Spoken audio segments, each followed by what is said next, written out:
За ямар тач ерөнхий сайд ер нь хинч вэ?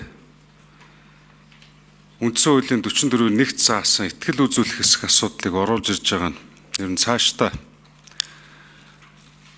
шин жишг болж, шин сахилга бат ёс зүй болж хэвшүүл болно гэдэгт итгэж байна. Энэ мартагдсан үндсэн хуулийг заалтыг амь оруулж байгаа ерөнхий сайд оюун эрдэнэд ямар ч байсан талархал илэрхийлье. За надад нэг л асуулт байна. Итгэл үзүүлэх тухай албан бичгтээ хууль зүйн хувьд ч тэр бусад улс төрийн нөхцөл байдлуудын хувьд ч тэр маш анхааралтай үг үсэггүй нэгтэлж нэлээд шалгал. За мэдээж энэ албан бичгийг боловсруулахдаа үгийн сонголт, утга найруулга, улс төрийн мессеж бүх зүйлийг л олон талаас нь харж үзсэн байж таараа. Тэгээ энэ албан бичгтэр ингэж бичсэн байна. Үүссэн улс төрийн нөхцөл байдлаас шалтгаалan цаашид сонгодог парламентын тогтолцоог төгөлдршүүлэх дэмжлэг шаардлагатай байна гэдэг. Энэ үг өгүүлбэрийн цаад учир шалтгаан юу юм бэ? Яагаад ингэж бичих болов? Ямар улс төрийн нөхцөл байдал үүсв? Энэ нь ямар шалтгаан болов? Яагаад сонгодог парламентын тогтолцоог төгөлдршүүлэх шаардлагатай юм байна гэж та үзвэ.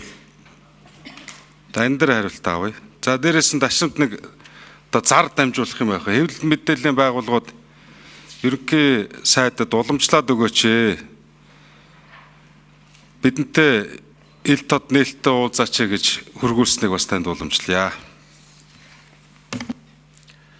За хэвлэл мэдээллийнхэндээ хандаад би ямар ч үр дүн гарснаас үл хамааран нээлттэй энэ үйл явдлын дараа хэвлэлийн бохирдол хийх боломжтой.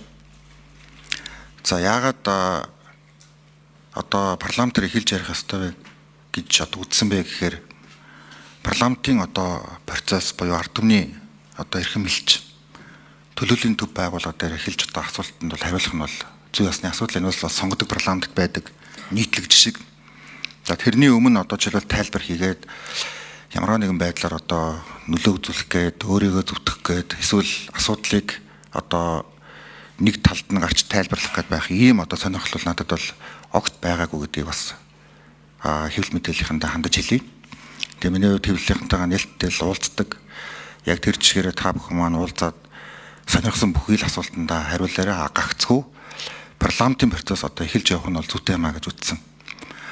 За өнгөрсөн 7 хоногийн 5 дахь уг нь хийчих зүйтэй гэдэг ийм бодолтой байсан. Гэхдээ парламентын зохион байгуулалтын процесс бас болж өгсөнгөө за хуулийн хугацаатай байсан гэдгийг манай хэвлэл мэдээллийнхэн маань ойлгосоо гэж хүсэж байна. За сонгодог парламентын засаглал гэдэг энэ агуулгыг бид бүгдээрээ л мэдж байгаа.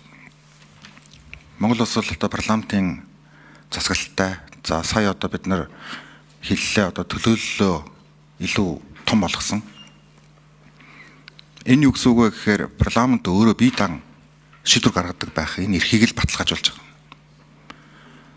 76-аас 126 болсноороо олон экспертүүд орж ирснээрээ санал гээгдэхгүй жигсаалтыг төлөөлж байгаа гишүүд томцгсон тойргоос нэлээд өндөр чансаатай сонгогдож байгаа парламентын гишүүд бүгдээрээ бид нар Монгол улсын ард түмний төлөөлж байгаа. Тийм учраас ард түмний төлөөлж байгаа элчийн хувьд энэ шийдвэрэл бидний хувьд бол гаргах нь бол зүйтэй. За энэ жагуулаараа би бас сонгодог парламентд байдаг нийтлэг жишгийг хэвшүүлэх гэж л өнөөдрийн энэ итгэл үзүүлэх хэсэг тухай энэ асуудлыг бол оруулж ирж байгаа. Тэгээ сонгодог парламенттай холбоотой олон асуудлыг ярьж болно. Тэгээ өнөөдөржингөө бид нараас энэ асуудалтай холбоотой олон зүйлээр би бас зарчмын байр суурь илэрхийлэх байх.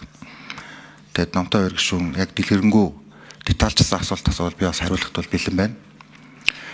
Энэ бүх мэтгэлцэн өөрөө сонгодог парламентын соёл. Парламент өөрөө засгийн газраа бүрдүүлж өөрөө огтруулдаг байх нь бол үндсэн хуулийн зарчим. Үүнд хинч ямар нэгэн байдлаар нөлөөлөхгүй байх учиртай. Энэ бол ард түмний олгогдсон парламентын онцгой бүр эрхийн асуудал.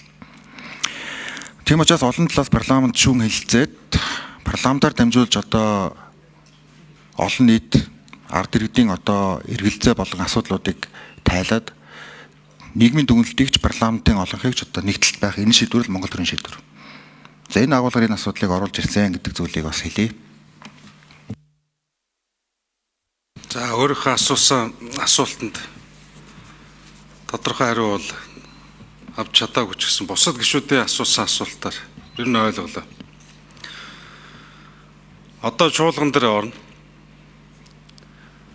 Ерөнхий сайдын зүгээс хэд хэд үг хэллээ.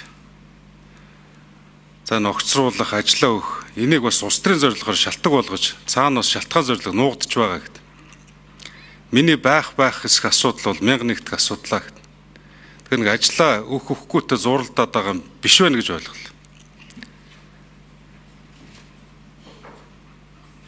Тэгээ хамгийн гол нь энэ тогтоолын төсөл дэмжигдэх, дэмжихдэггүйгээс үл хамааран 2.1% улс төрийн карьер цаашдаа үргэлжлэхгүйгээс үл хамааран яа харахгүй сонгодог парламент энэ парламентын хуулиар баталгаажсан төрийн хөгжлийн бодлогод тууштай үргэлжлэх л шүү дээ. Тэн дээр хатуу байгаарай. Тэгээ нэг нөгөө хэлэхэд одоо ингээ гişүүд бүгдээрээ л мэдж байгаа. Дөрөв би хэвлэлтэр хийсэн. Бүгдээрээ л нэг айц давтаад болцгоо. Итгэл үнэмшлэрээ саналаа өг. Улсын хурл ямарваа нэгэн байдлаар барьцаалагдаж, ямарваа нэгэн байдлаар айц хүүц давтаж энэ хуруугаа дарж хэрхэвч болохгүй. Энэ төлөө би энэ парламентод бага насанд орж ирсэнээс хойш ийм л байсан. Зовлон жаргалыг зөндөөл үтсэн. Тэглээгээд эр зориг ердөөсөө мохоогүй шүү. Тэглээгээд ард нийтийн итгэх итгэлийг ердөөсөө алдаагүй. Бусаал гараал ирсэн. Ийм байгаасаа л гэдэг хэлмээр.